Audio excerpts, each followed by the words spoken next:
Olá, pessoal do curso de Relações Internacionais da SES UNITA. Aqui novamente é o professor Emerson, prosseguindo com o nosso ponto 3, mediação e arbitragem na legislação brasileira, da nossa disciplina de arbitragem e mediação internacional. Gente, o artigo 10 da Lei de Arbitragem estabelece os requisitos obrigatórios do compromisso arbitral, que é a parte burocrática. O que é que deve conter, né?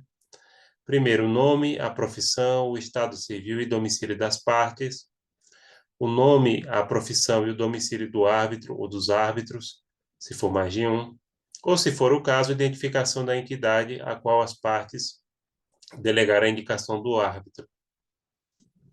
Terceiro, a matéria que será objeto da arbitragem, o que é que vai tratar. Quarto, o lugar em que será proferida a sentença arbitral. Na sequência, o artigo 11 da norma analisada enumera os requisitos facultativos do compromisso arbitral. São compromissos que, aliás, são requisitos que não precisam estar presentes, mas podem, se as partes quiserem. Local ou locais onde se desenvolverá a arbitragem. Terceiro, a autorização para que o árbitro ou os árbitros julguem por equidade, se assim for convencionado pelas partes. E terceiro, o prazo para a apresentação da sentença arbitral. Então, não é obrigado a colocar o prazo que ela deverá ser emitida, mas pode, se as partes quiserem, né? Quarto, a indicação da lei nacional ou das regras corporativas aplicáveis à arbitragem, quando assim convencionarem as partes. As partes podem escolher a legislação aplicável para o julgamento do caso. Quinto, a declaração da responsabilidade pelo pagamento dos honorários e das despesas com arbitragem, por exemplo, se vai ser dividido entre as partes, se quem perder vai pagar, né?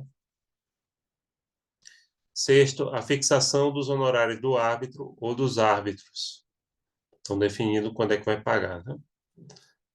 Quando for feito por entidade, geralmente a entidade já tem o seu valor de custos. Então, aí há pouco manobra para as partes escolherem.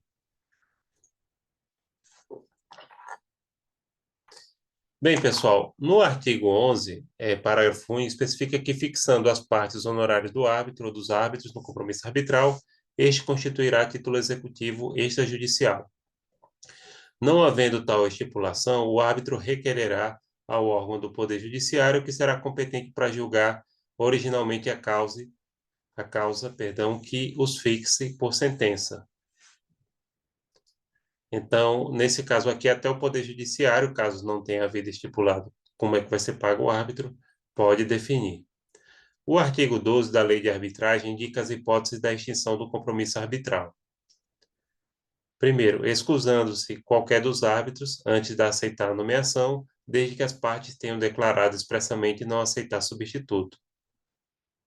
Então, por exemplo, se o árbitro não quiser trabalhar naquela causa e as partes não aceitam outro árbitro, aí se extingue o compromisso arbitral, ou seja, se anula.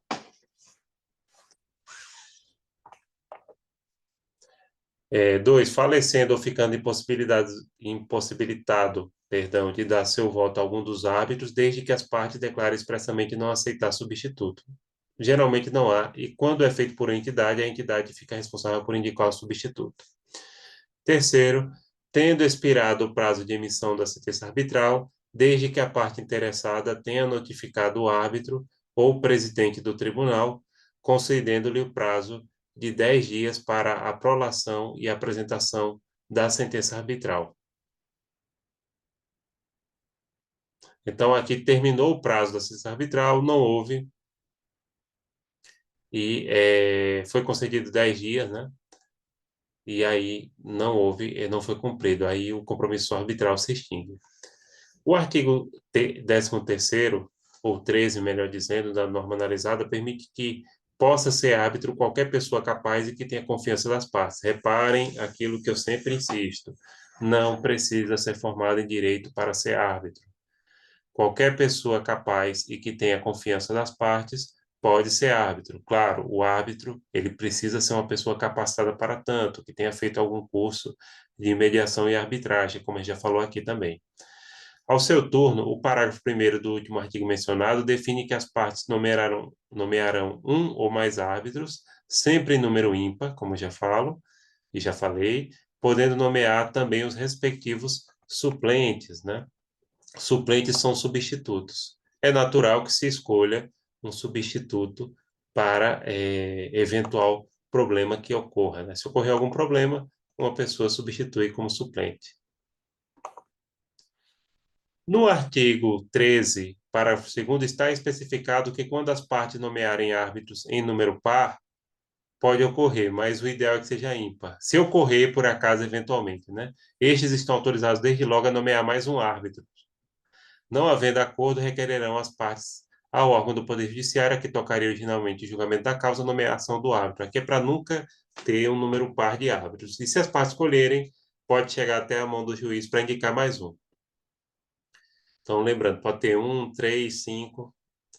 Por sua vez, o artigo 13, parágrafo 3º, disciplina que as partes poderão, de comum acordo, estabelecer o processo de escolha dos árbitros ou adotar as regras de um órgão arbitral institucional ou entidade especializada. Aqui, estabelecendo como é que vai ser, se as partes vão escolher de comum acordo, né? O árbitro, geralmente, eles são escolhidos de comum acordo, ou então vai seguir conforme as regras desse órgão ou instituição especializada, que acaba sendo mais comum, tá? Quando se quer usar arbitragem, geralmente não se procura assim, uma pessoa isolada.